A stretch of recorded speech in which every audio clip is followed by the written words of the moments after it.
I started swimming a jig. I caught them on a buzz bait. I caught some swimming. I caught some flipping.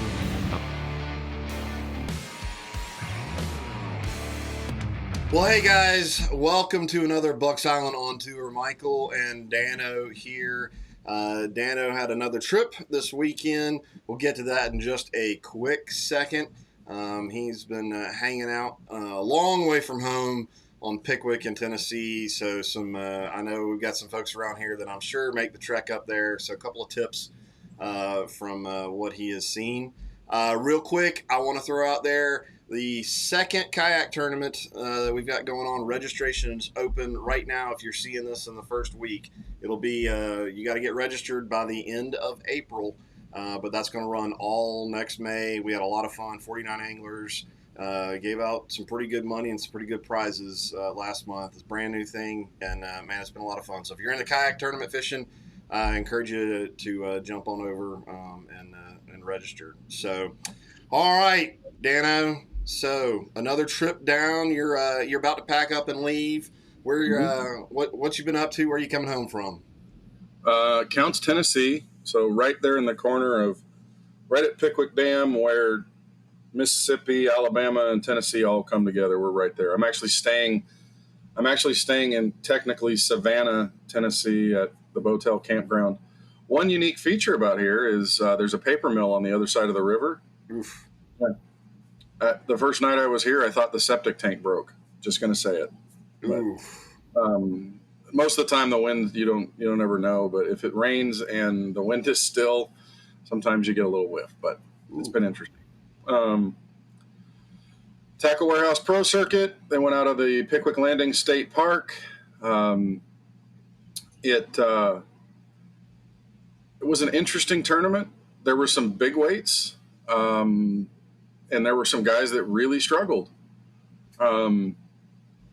Brian Latimer, our pro staffer, he got his first check at Pickwick at this event.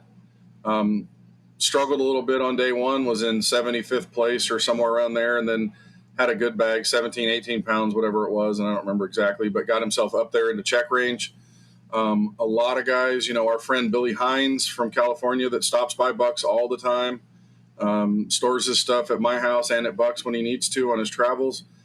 He had 16 pounds, whatever, was in 16th place on day one, and 3 fish for 4.5, 5 pounds on day two, and he falls out of the cut. It was one of those tournaments where it was all over the place.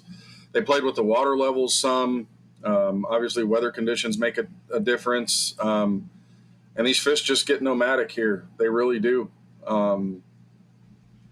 It's one of those things where you just got to kind of figure out a way to stay dialed in to them and be able to move with the fish. Of course, that's fishing. There was a shad spawn bite in the morning, it's kind of unique. Most of the time, bass go on bed and they spawn, and then the bluegill the shad kind of go spawn as the weather starts to warm, and that's a very early morning, low light situation. They spawn all night, but you can catch that early morning bite. And a lot of times the real fast moving, you got to move real quick. You got to jump to a lot of different things and hit that and that and that and that and that and try to capitalize on it. But you can get real healthy real quick on a shad spawn. And usually they're separated when the bass are completely post spawn. Well, there's still fish going up to spawn now. And so there was a shad spawn bite in the morning, and then there was spawning activity and just kind of all over the place. So it was a very unique tournament. It was very interesting, to say the least. All right. Well, yeah, I know you mentioned Belat. I remember I think he made a post about that he kind of feels like he broke a streak. So I'm looking forward. He'll do that tournament recap video and get some more behind the scenes on his experience there. So always good to see a guy feel like even if he didn't win, he accomplished something coming out of a tournament. So, all right. So you caught up with the winner and had a minute to interview. Any big things to listen for as we watch that interview? Well, it's John Canada. He's from down there in the Alabaster, that kind of area. John's very successful, great fisherman here in Alabama. Reaction Innovations guy, and you'll hear a lot of different things that he caught fish on and having to make adjustments. He did a good job in the interview, was very open with it, and just communicated well and shared, and that was a good thing. All right. Well, let's roll that interview real quick, and we'll see what he had to say. John Canada, I've interviewed you in the past fishing lower level circuits all over the state of Alabama. I'm getting to do one where there's a big check involved right there. That's right. Congratulations, first of all. It's a big deal.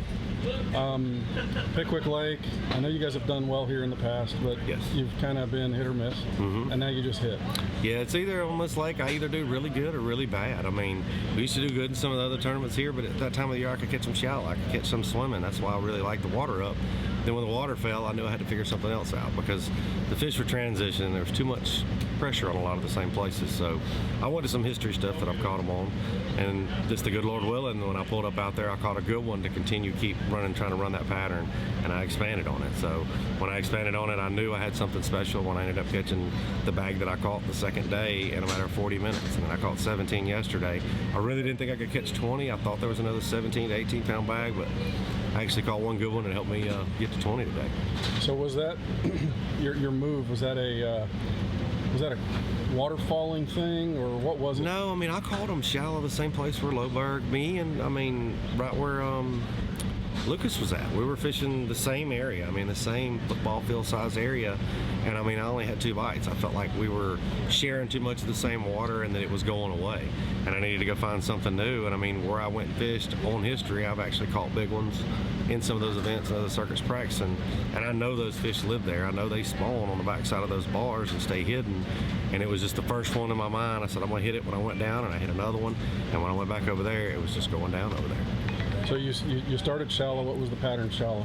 I started swimming a jig. I caught them on a buzz bait. I caught some swimming. I caught some flipping. A lot of my fish, I ran around the first day of practice was horrible. I sat at the dam all day trying to catch them in current like we like to do. But there was 100,000 gallons going. They had 10 spillways they turned on up there on me. It's just too much current. So I bailed on that. The second day of practice at lunch, I picked up a swim jig, swamp donkey frog, and I started throwing a buzz bait around, and I probably had 25 to 30 bites between lunch and 4 o'clock in the afternoon. I said, this is what I'm going to do, and then when the water falls, I'll just have to wing it. And so the first day of the tournament, I only caught 12 when the water had fallen, but I did lose 2 good fish. And the second day, I said, well, I'm going to go in here, spend a little more time in the grass with the water falling where I actually got bit. I felt like it was pulling those fish to me. And so I fished it for a little while and made it work. And then when I left and bailed on that, when I went out on the river, it was just like magic happened.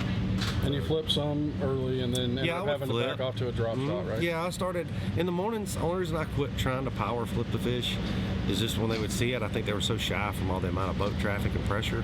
I would throw a shaky head. The first one I caught on the third day was a good one on a shaky head, and I was like, you know what, we do that at home when they're spawning. We throw a shaky head up around the dam and we catch them. So I said, I'm gonna throw one here, and then I said, you know what, I can fish faster and more methodical pitching a drop shot, more like power shot, and I could just flip to them. Each one of those stumps, I could see them down there, 2 fish at a time, and the male would get it every time. The male would go get it until the females got right.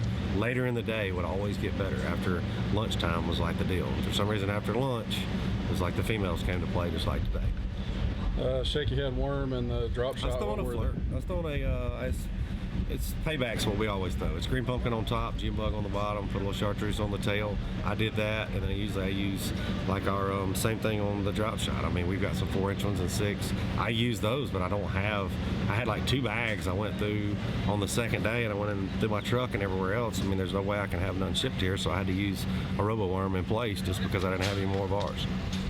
Well, congratulations on a great win, man. All right, guys. Well, I hope you learned a couple of things out of that interview. Dano, thanks for pulling him aside and getting in there and getting the info for us.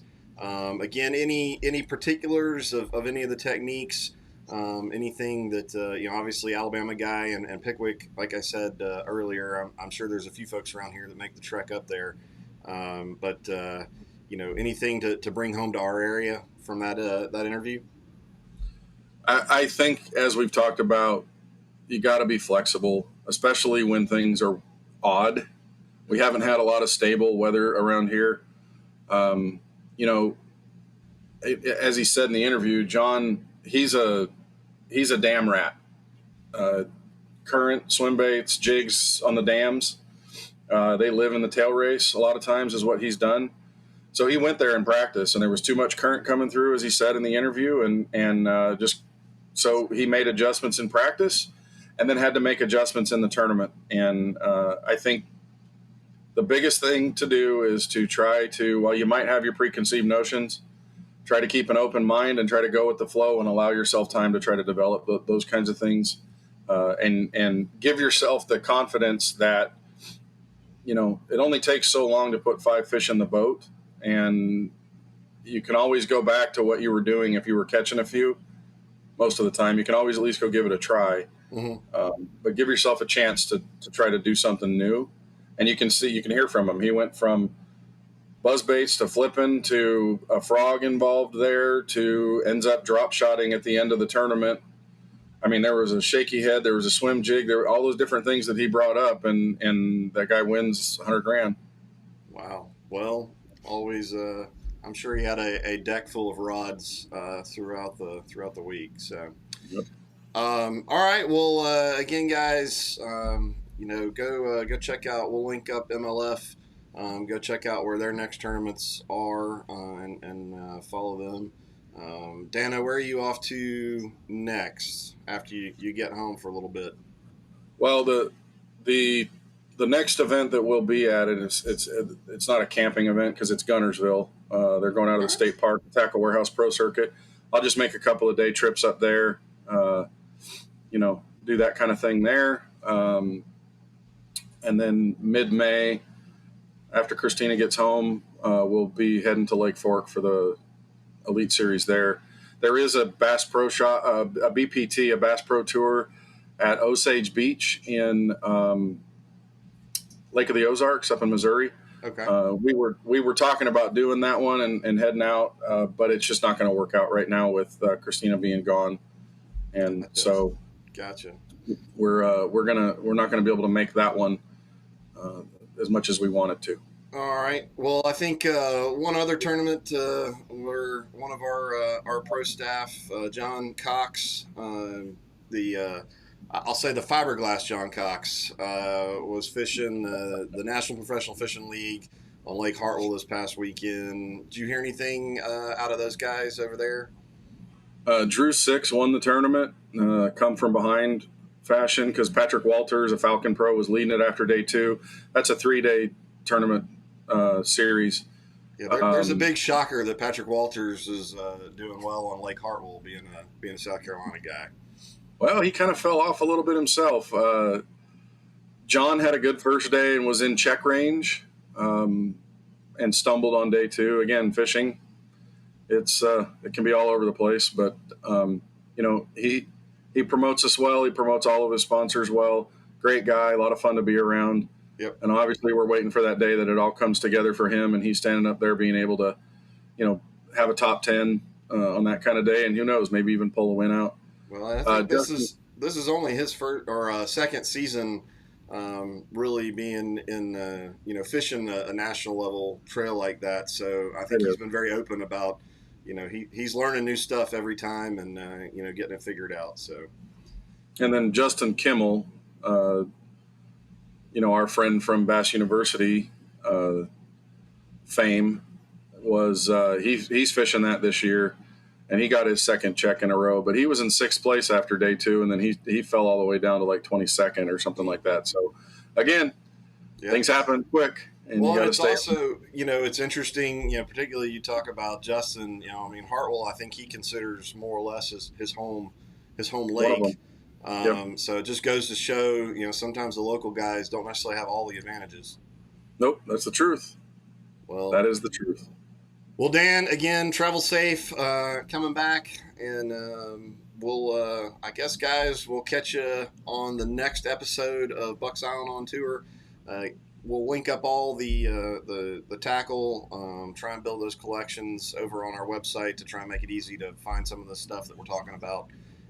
But guys, man, it's a great time of the year. All the reports that are coming in from watching our fishing report. Things are turning on, and folks are being able to put some fish in the boat. maybe not the biggest in the world, but they're definitely having some fun out there. And now is the time to get out and have a good time on the water. And that's what all this is about, is trying to help you have a little more fun.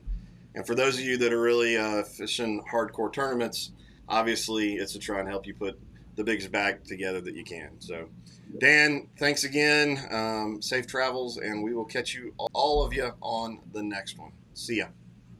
Bye.